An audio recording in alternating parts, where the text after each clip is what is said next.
On the floating castle of Aincrad, there are plenty of unnamed heroes who selflessly sacrifice their lives to save others. This story of the past is the journey of Shigemura Yuuna and Nochizawa Eiji, who had dived into the death game of Sword Art Online together as Yuna and Nautilus, with only one of them earning the cursed title of SAO Survivor at the end of 2 nightmarish years, having to carry the burden, pain and regret of failing to protect his dearest friend. Welcome to my new series, Story of the Past, and it's me Gamerturk, your most reliable source of Sword Art Online information on YouTube. SAO has so many different stories that will probably never get to reach a mainstream audience due to not being adapted into anime. In this series, I will be covering those unanimated stories so you can learn a whole lot more about this series, the universe, the games, and the characters themselves. As Yuna and Eiji appear to be returning in Sword Art Online Alicization War of Underworld, I found it to be appropriate to start Story of the Past with the story of the duo, their tragic past, Sword Art Online Hopeful Chant in Part 1, followed by their animated debut, Ordinal Scale in Part 2, and redemption, Sword Art Online Cordial Chords in Part 3, leading back into the second part of Alicization War of Underworld. I hope you enjoy this series, and without further ado, this is Sword Art Online Hopeful Chant.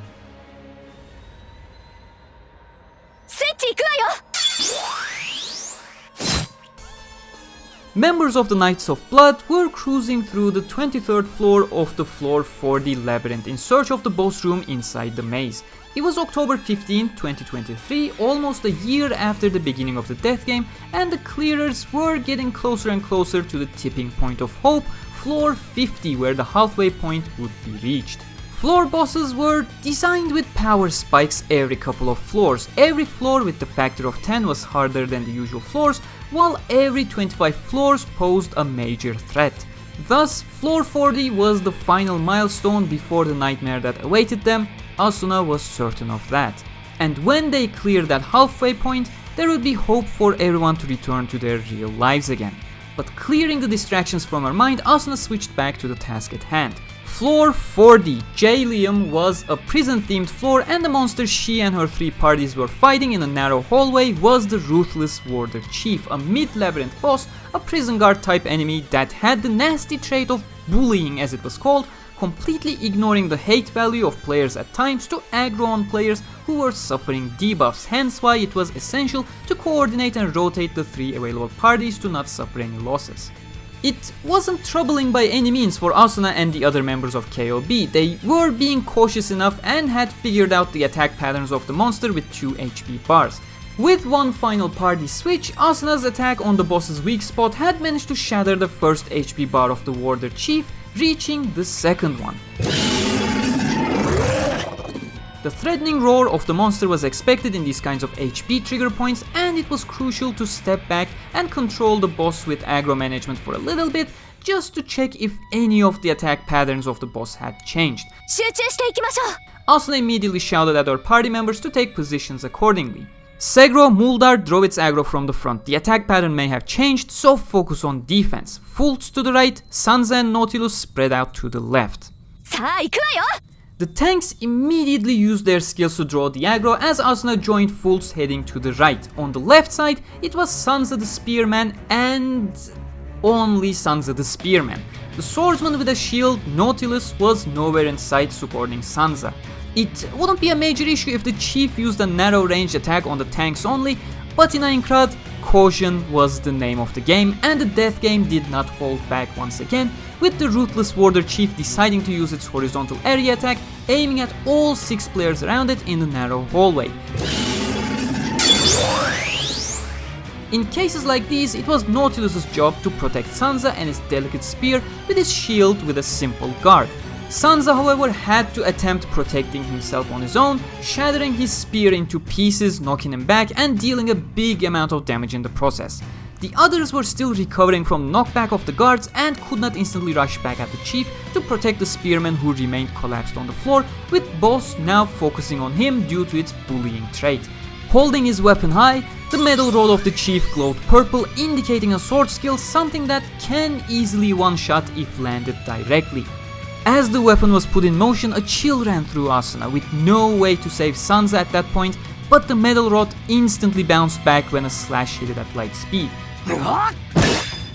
Asuna recognized the presence shortly before the person in black commanded the staggered spearman to retreat and took charge. With countless emotions in her heart rushing back to back, she announced that she was counting on the black swordsman. She received no answer from the guy in black who started acting distanced a couple months ago. Nothing but an empty gaze and a nod of confirmation. With the inclusion of the swordsman in their ranks supporting Asuna the Flash, it didn't take too long to destroy the remaining HP bar of the mid-boss. She had a lot to say to Kirito since they parted ways almost half a year ago, since he started acting distant about 3 months ago, but all she could muster up was, "I appreciate the support." With a bare bones exchange between the two, the swordsman in black continued onward into the labyrinth, leaving Asuna with major aching in her heart. She wanted to follow after him, but she simply couldn't. After all, it was her who broke their party on the way to the 25th floor boss and joined Knights of Blood instead. And now, she had other duties as well. Being reminded of that, she turned her attention to her scouting parties in search of Nautilus, who had caused the issue in the first place, but Sansa was already acting before her, demanding an explanation from the guy who seemed completely in shock. Nautilus had no debuff icon on his status bar, however when he mentioned he had tried to move but his legs would not respond, Asuna had enough of an idea of the circumstances. It was a phenomenon she had encountered months ago, affecting another player in a different way back on floor 2. She calmly ordered the group to retreat to the town and did not say another word.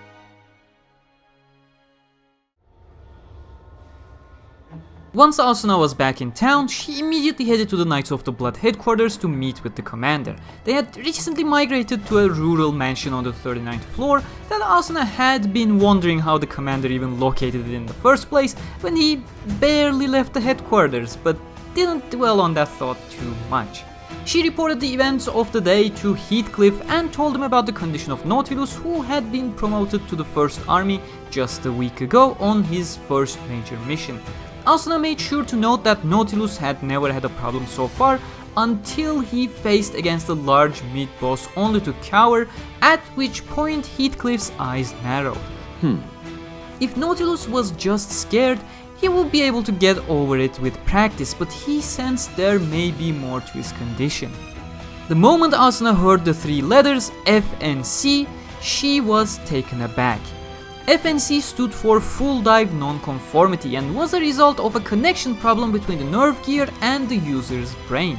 With a severe case of FNC, players were practically locked out of FullDive completely, but some players only had a slight non-conformity that allowed them to die with slight handicaps. In the death game that was Art Online, of course, even the slightest handicap could easily become a death sentence. Back on floor 2, Asuna had met a player called Nessa, who was suffering from a severe depth perception issue that rendered him useless with any kind of close quarters weapon. He was able to overcome the issue by switching to a unique ranged weapon type. However, Nautilus's circumstances seemed different, and it was illustrated clearly by Heathcliff's surprisingly elaborate explanation, as if he knew exactly how everything worked. He provided the example of a building on fire to Asuna. People in the building would naturally be stuck between jumping out of the window to save their lives, as well as not jumping down because, well, jumping out of a building is scary. But in real life, it's a much more trivial matter than it is in FullDive, as you eventually are forced to overcome the fear and jump. When it comes to nerve gear, however, the device simply reads both your conflicting nervous signals just the same, in this case rendering the player completely frozen. If that was the case, it should still be possible for Nautilus to learn how to handle his emotions, and to evaluate the possibility, Asuna was put in charge of Nautilus. Her task would begin after the 40th floor boss fight, and until then, Nautilus would be rested. One KOB member had not turned back to the headquarters, however. Nautilus shared a room with 3 other members, one of which was Sansa, the spearman whose life he had endangered with his incapability earlier that day.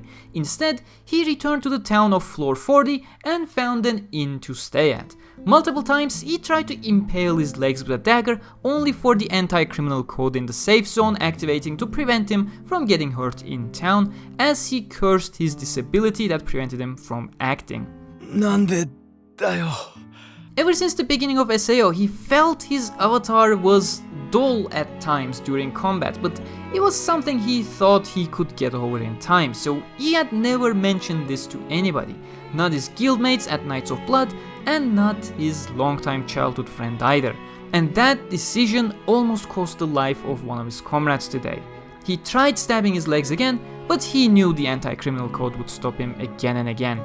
It was the reason why he kept attempting it in the first place. He knew he didn't have the courage to venture out of town and do it in the field where the system barrier would simply not even activate. Ever since finding himself trapped in this death game, Nautilus had diligently practiced with a lot of caution. As he saw more and more overconfident players rush out to the fields to never return, he kept practicing against dummies to increase his sword skill proficiency, slowly but safely, unlocking higher sword skills one by one. After having unlocked the 4-hit skill, Horizontal Square, he eventually ventured out into the fields for the first time, and despite not being leveled up, his strong sword skills gave him the confidence to not fear the small mobs of enemies, resulting in him quickly leveling up and being scouted by the Knights of Blood. But if a measly mid-boss was enough to petrify him completely, then how would he ever fulfill his promise? I will protect you and ensure you return to the real world. Suddenly he received a system notification, a light sound indicating a message from a friend. There was only one person Nautilus had registered as a friend. Staring at the window for a couple seconds, he slowly got up and left the room. Once he reached the teleport square, Nautilus called out to Yuna, who had come up to the 40th floor to see how her childhood friend was doing, and she could see from a glance that her Eikun was not having one of his better times. Seeing the pout on her face took Nautilus to the past, to a time before they both became prisoners of the floating castle. Shigemura Yuuna was Nochizawa Eiji's childhood friend since kindergarten. Gone to the same elementary and then middle school together, they were finally separated when Yuuna went to an all-girls high school, but they had stayed close in part due to their common interest in games. Eiji always had a liking for the girl, but either because they were too close or simply because he lacked the courage, he could never open up to her. When Sword Art Online was announced, Eiji thought this was his chance. Maybe if he was in the completely virtual world created by the Nerve Gear, he would be able to say everything he wanted to say. He had no expectations when he asked to play SAO together with her when it comes out. Yuna was learning piano and classic guitar at the time, and she never was into MMORPGs. But when she answered positively, Eiji was surprised to say the least and assumed it was mainly due to SAO having musical instruments as a feature as well. He used all the money he had been saving since childhood to get Nerve Gear, but it was practically impossible to get the software itself, Sword Art Online. The initial sale of 9,000 copies were over, with an additional 1,000 going to the beta testers.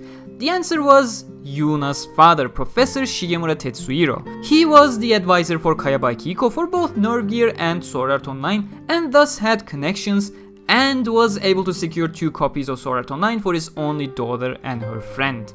It had almost been a year since November 6, 2022, the day they both logged in and discovered the soul-crushing reality of this world, since the day he promised to ensure Yuna's safe return back to real life.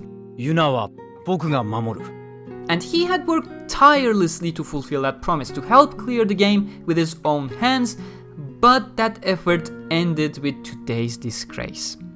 With an impy smile on her face, Yuna told Nautilus to cheer up from his level 7 depression on a scale of 10 and pulled out a candy bottle from her bag and dropped the candy on his hands. It was the same act since they were little kids. Whenever Eiji was down, Yuna would simply give him one of these candies that she herself used to tend to her voice. While Nautilus exclaimed he was no longer a little kid, he didn't refuse the candy either.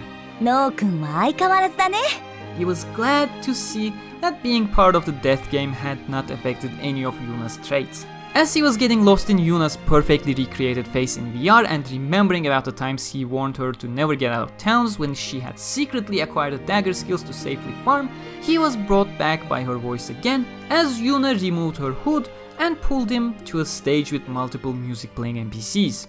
ね、ノー君。 And when the famous song and chanter of Aincrad started to sing, a crowd quickly gathered up around the plaza. The town of a frontline floor always attracted tourist players, so to say, who wanted to see the new area and the theme, but Nautilus was surprised to see more than just tourists listening and enjoying Yuna's song. He saw members of the Dragon Knights Brigade and Divine Division, two of the most powerful guilds, Furin Kazan, the recently emerging samurai-themed guild, and even members of the KOB. Nautilus knew Yuna always had an interest in music, piano and guitar specifically, but never knew about the singing side of her. He quickly lost himself in the peaceful voice of the girl in white and did not realize the buff icon on his status bar until after the song was over. Asuna woke up from her sleep with the sound of her alarm in the KOB guild headquarters. It was 1 AM, long before she would need to wake up to prepare for the floor clearing work. She grabbed her wintry stroke and rushed to the outer fields, and soon after, she caught on to the metallic sound of the sword action she was searching for and realized all the bad type monsters were converging on one location due to a trait they had. The monsters had a high link range, which means the mobs communicated in a sense through long ranges to aid their companions far away, which made them very dangerous for the unskilled but incredibly efficient for the talented. Or in this case, for someone who felt like they had nothing left to lose after what they lived just months ago. Asuna followed the cues into an opening to find the swordsman in black she was searching for. なあ、この先どうするんだ? Killing a couple more ads, the duo retreated to a safer location for a chat. When Kirito offered her spring water, the smile on his face was exactly the same as it was before they ended their partnership a long time ago, but Asuna could recognize the shadow behind his eyes that were not there until June, 2 months after they had separated their paths. Whatever happened at that time, Asuna knew it had deeply hurt and changed Kirito. During floor battles, Kirito was even more reckless than before. It wasn't the kind of recklessness of someone who wasn't afraid of dying. Asuna knew it was the kind of recklessness of someone who wished for it. But she wasn't there to talk about that, not after disbanding her partnership to join KOB. So they sat down, and after a quick chat, Asuna told Kirito about Nautilus's case. そうかな。 She already knew it would be borderline impossible for Nautilus to get over his NFC, unlike Nessa, who suffered from a mere depth perception issue that could be worked around with a throwing weapon. Nautilus would completely freeze when threatened in comparison, and even if he improved his condition, the offset chance that he would end up freezing would still be a huge liability. And the unexpectedly pessimistic answer she received from Kirito sealed it. なんだと? It was something she couldn't see the Kirito she knew saying out loud, and it was yet another proof that whatever event he had gone through had changed him. 人が一人で死ぬ。なんてことはありえない。 I don't think that becoming unable to move when you're in a pinch is a problem that can somehow be solved by changing your build. If he were a solo player and stepped out into the other field, knowing that there was the possibility of his legs would become unable to move, the only one to die would be himself. But if he's fighting as a member of a guild, a party, he would expose his guildmates to danger. Until the problem is resolved, he should pull out from clearing the game. The answer was a far cry from the hopeful and positive Kirito she knew, but in his eyes, she saw great pain. As if spouting those words hurt him, with all the questions stuck in her throat, she simply thanked Kirito and returned to town. When she arrived, however, the amount of active players in the town square attracted her attention. NPCs would usually listen to the music performed by other NPCs to create a natural atmosphere, but why were players grouping up? With her hood disguising her look, she got closer to have a look, and in front of the crowd was a female player with a white hood. ありがとう。 It was hard to believe that a player would take it upon themselves to create entertainment for players in Aincrad. With the amount of time people had spent so far in Aincrad, some people were getting accustomed to living in Aincrad, but the girl in white was actively trying to make others happier instead of living herself. She wanted to have a chat the moment the girl finished her song, but before she could reach her, the girl jumped into the teleport gate and disappeared into another floor. Asuna had a quick chat with the dispersing crowd to learn that the girl was called Utachan by her fans, short for Song Enchanter, because her songs would provide a variety of buff effects that last for a while to those who listen. She had performed a small song the previous evening on the 40th floor, but her regular performances would be at random floors late at night and last only 3 songs. Asuna had heard about the skill before when she was partying up with Kirito. The extra skill, Chant, acted as a support skill, providing various benefits to those around to hear the chant among other effects. She hoped she would meet the girl in white again one day. Her skill would definitely be a useful addition to the clearing squad, but more importantly, she hoped she would get a chance to listen to one of her performances with Kirito for once. That wish of hers was granted unexpectedly quickly. The following day, KOB clearing squad encountered Kirito in the labyrinth and Asuna returned to town with him. After dissolving their party, she followed Kirito to floor 36 and found him at the edge of a crowd, listening to Utachan with the most peaceful face he had for the last couple of months. Asuna approached and stood next to him as they both enjoyed one of the final 2 performances of the girl in a white feathered hat. The girl in white disappeared and Asuna forgot her in the midst of endless and daily fighting. She would learn the real name of the girl 2 years and 7 months after at an entirely different place.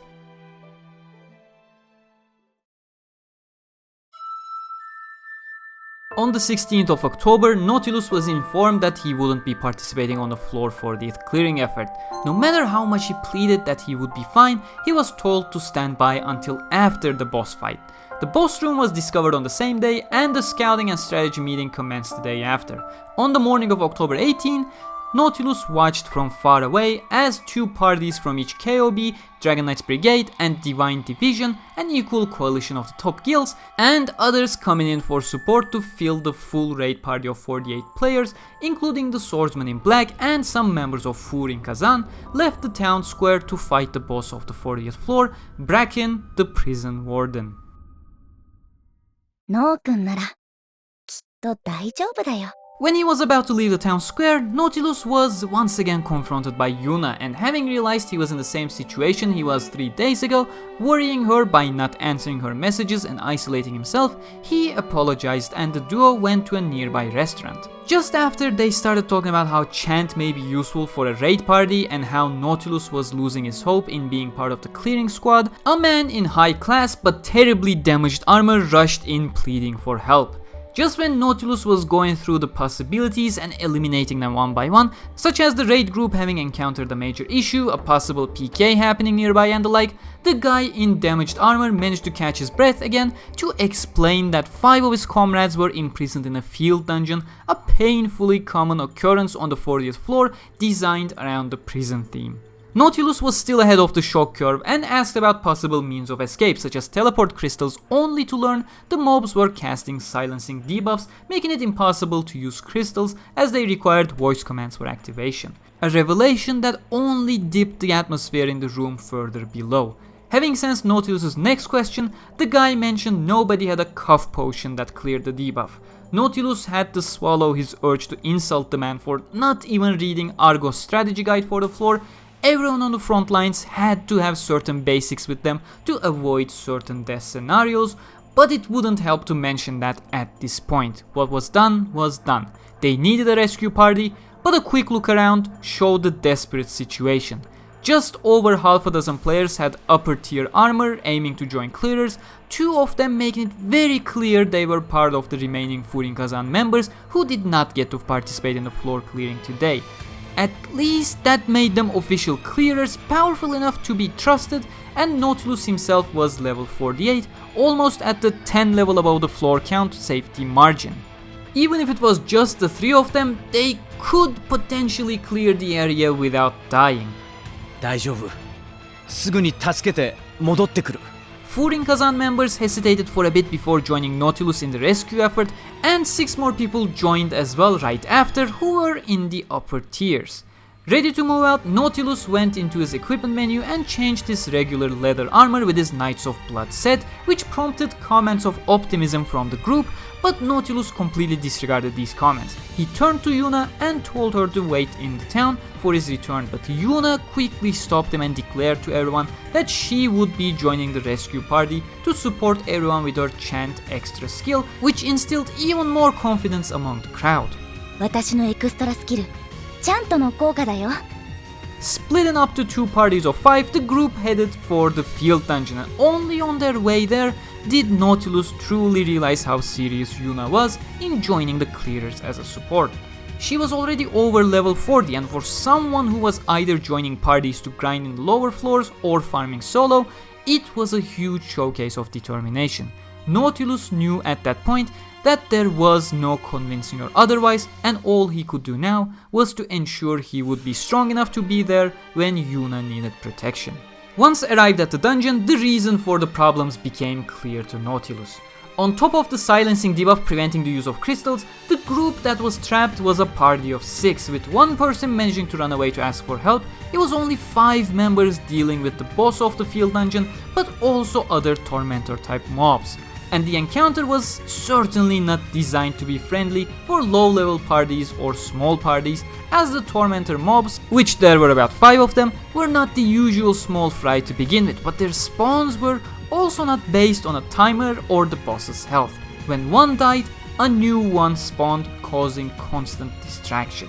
While the rescue party hesitantly argued what to do, Yuna started using her chant skill to sustain the players trapped behind the jail bars with the monsters. みんな頑張って。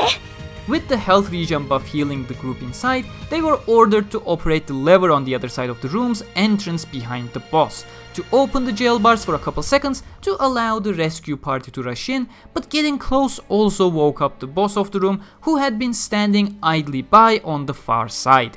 Seeing the face, a chill ran through Nautilus's spine, and the name of the boss he read when jumping into the room confirmed his fear. Feral Warder Chief, undeniably the same type of boss that he fought just a couple days ago, Ruthless Warder Chief, back in the floor 40 Labyrinth Tower, where he put his entire party at risk. Shrugging off the cold sweat, he quickly shared a glance with Yuna, who had changed from her lute to her dagger to clear ads, and shared an encouraging smile with Nautilus, who continued towards the boss with the 2 Furin Kazan members to control aggro safely without endangering others as they took care of the mobs and basic DPS duties on the boss. The rigidness he felt when first facing the boss was slowly fading away, and Nautilus was gaining confidence in himself to fight and defeat the Feral Warder Chief. They could do this, even he could pull this off. Nautilus tightened his grip on his sword and lunged at the boss. While the party had the skill to comfortably defeat the boss, they lacked the experience of fighting a true boss of this nature. More importantly, they lacked the sense that the room they found themselves in was definitely too big to fight a single boss that is 2 meters tall and 5 constantly respawning mobs. If they had been players with sufficient knowledge and experience, they would have felt it the moment they saw the 30-meter long boss room and its 2-meter tall master in comparison. That a danger corresponding to the size of this room was hidden in plain sight. It had been 8 minutes since they started fighting, and everything had been going according to Nautilus's plan. Mobs were being taken care of, the trio was keeping the boss's aggro regularly, and the remaining players slowly and safely chipping away the boss's health. The party had already diminished the first HP bar of the Feral Warder Chief and brought the second and final bar by 50%, with the remaining HP of the boss now being in the yellow zone. Nautilus had felt rigid at the beginning of the fight, yes, but quickly regained his composure, having convinced himself that the responsibility of being the leader of the group and Yuna's presence giving him strength. Boss was now at orange bar. Once he returned to the KOB headquarters and told Asuna of his feat, he would surely be admitted to the next floor boss battle. One of the Furin Kazan members shouted at Nautilus that the boss was about to go to red and if they should stand back to see if the attack pattern would change, but having faced the Ruthless Warder Chief in the labyrinth, Nautilus knew this boss would not have a change in his attack patterns either, and called for continuing the damage phase. もう少しだ。みんな頑張ろう。With a parry from his shield, Warder Chief staggered and party rushed in for DPS, bringing the boss's final HP bar below 20% into the red zone. Nautilus was still being careful and thus prepped his shield just in case, but as he expected, there was no change of attack patterns at all. When he parried the boss's attack successfully yet again, he commanded for the final DPS phase, but his voice was immediately drowned out by another sound. Alarmed by it, Nautilus looked around and could not believe his eyes. Iron bars around the room, which Nautilus assumed were merely dungeon decorations, started rising up, and from behind the bars, more minions started rushing the room. With a quick glance, he counted up to 16 new enemies, totaling up to 20 with the ones that were already part of the fight since the beginning. He immediately strategized to split the boss team into two and sent the others to help with the ads, but it was his rookie mistake to take his attention away from the boss in the first place to think about that in the middle of the fight. He quickly reacted to one of Furin-Kazan members shouting about the incoming area attack, the same low blow Ruthless Warder Chief had, and this time somehow he managed to block the attack in time with his shield, but was also blown back by the impact. Other players who haphazardly parried the attack, and while none of them had thus suffered a direct hit, Nautilus faced the terrible outcome as all the other players were lying on the ground with sparkling effects around their bodies. Paralysis. Only Yuna had managed to successfully dodge the attack rather than attempt to block it, and was running around the room searching for state recovery potions in her pouch. Having thrown one to a nearby player to get them up and running, she looked at Nautilus for commands. Meanwhile, his mind was working in overtime, but everything he feared was happening back to back. They needed to recover or get out, but due to paralysis, usage of crystals would be too slow. They needed to clear their paralysis effect first, but that thought process was cut out as the mobs circled some of the players and inflicted a silencing debuff on them, which ruled out the possibility of running away completely for the near future. As things stand, the entire group would be wiped out in a matter of seconds. Nautilus looked up to Yuna once again and reached with his left hand towards his pouch where his teleport crystals were stored. They could get out. Nautilus and Yuna could still run away and survive. The two Furin-Kazan members and the rest of the two players would be wiped, but that didn't matter. All that mattered was his promise. No matter what happened, he would protect Yuna above all else. ユナを守れないなら生きてても意味なんかないんだ。 He grabbed the crystals firmly and attempted to shout at Yuna, only to be promptly cut off by her as if she knew what he was planning to do. ダメだよ。 Yuna shook her head firmly and shouted at him, begging him to defeat the boss and save everyone else. お願い、ボスを倒して、みんなを助けて。 Before Nautilus could process what she meant, Yuna sheathed her dagger and brought out her lute again. And only then did it dawn on Nautilus. He tried to reach out to her, but it was already too late. Yuna had already started a new song, and there were no new buff icons on Nautilus's status bar. But all the monsters in the room had suddenly turned to Yuna and started chasing her instead. It was a chant to grab aggro of everything around. Even the boss was affected by the chant, but was promptly cut off by the two Furin-Kazan members recovering their footing. Nautilus couldn't get up as he helplessly watched 20 mobs chase down and attack Yuna. He turned around and begged the Furin-Kazan members to save Yuna, but was met with faces full of anguish refusing the request. They had to finish off the boss first, otherwise everyone in the room would die. It was the correct choice, of course. Nautilus knew. Yuna had grabbed the aggro of the mobs so they would defeat the boss as fast as possible, but even then, he couldn't get himself to face the boss. He didn't care about the boss, he needed to save Yuna. But he heard her song getting cut off instead. He knew she had just suffered a silencing debuff and no longer would be able to escape with a crystal. Yuna! Shouting her name with all his might, Nautilus managed to kick himself off the ground to save Yuna. He would not go unscathed if he were to challenge all the 20 mobs. He would maybe end up dying if all the monsters concentrated on him, but he had a chance to save her. Worst case, he would die with her or die protecting her, and that was all that mattered. But Nautilus's determination, resolution, wish, they were all betrayed by himself. He was completely petrified in a second, just like 3 days ago in the labyrinth. 動け、動け、動け He kept cursing himself, put his entire will to move forward, but he slowly lost control all around his body, lost color in sight, the sound of the surrounding fight went mute. ごめんね、ノー君。 And from where he is borderline unconsciously experiencing the events unfold, Nautilus saw a bright object coming towards him. It was a glass bottle packed with colorful candies. That was Yuna's final effort to cheer Eiji up. In the center of his mind, he heard the voice of Yuna one last time. Eikun, sorry, I won't be able to cheer you up anymore. Whenever you feel like crying, lick one of these and keep going. Knowing you, Eikun, I'm sure you'll be fine. 泣きたいときは、これを舐めて頑張って。ノー君なら、きっと大丈夫だよ。Behind him, Feral Warder Chief exploded and scattered into light effects. At the same time, Nautilus was watching a bright light shine and pop into countless polygons in the middle of the horde of tormentors. After the battle, Nautilus withdrew from the Knights of Blood and was never seen in the front lines of Aincrad again. He would meet the players from the clearing group in the future, however, 2 years and 7 months after that day.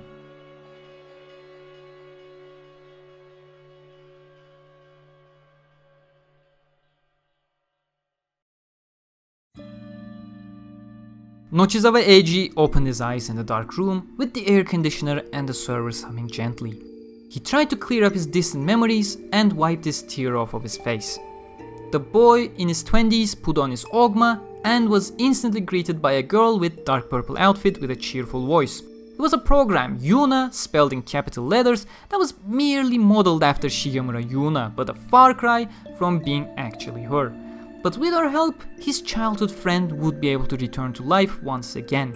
At the end of it, there was a big chance that Eiji would go to jail for his acts if discovered, but he didn't mind. After all, it was because of him that Yuna never managed to escape from that prison. It was only natural for him to be imprisoned for however many years necessary if it would mean Yuna would see the light of the real world again. The AI girl was holding a bottle of candy in her care. It was a nostalgic vision for Eiji. The girl seemed to have grown a liking to the memory data shining in bright colors like Yuna's candies. Eiji got up from his chair with a faint smile on his face and turned to the AI idol. He felt the color of the sky was exactly the same as that day. Well then, we need to gather even more of them, right?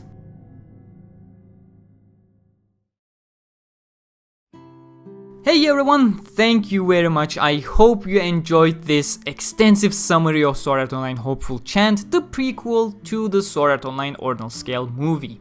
Before I end this, if you want to read the story for yourself, you can do so on Dreadful Decoding. That's where Gushimenas publishes his fan translations. I'll make sure to add a link as well. This was a very long journey and a lot of effort went to making this summary, so if you made it this far, I would really appreciate it if you hit that like button to show your support. This was a much longer project than my usual explained videos, and I hope it was enjoyable for you. Also, I got new Lens Squad merch available on my Teespring shop, so if you're part of our Fatal Bullet PvP squad, do check that out. I worked with Jen K for the amazing illustration, which looks absolutely amazing if you ask me, but I'm kinda biased. I love all her illustrations. Make sure to follow her on Twitter if you want amazing art like this as well, at Jen K Art. Either way, Story of the Past will continue with Ordinal Scale and Cordial Chords, but given how long it takes me to write, record and edit, this this may take a bit long. I'll try to get them up before Alicization anime continues at the end of April though. Once again, thank you very much. A special thanks to all my patrons and channel members, and I'll see you in the next one. Until then, stay cool.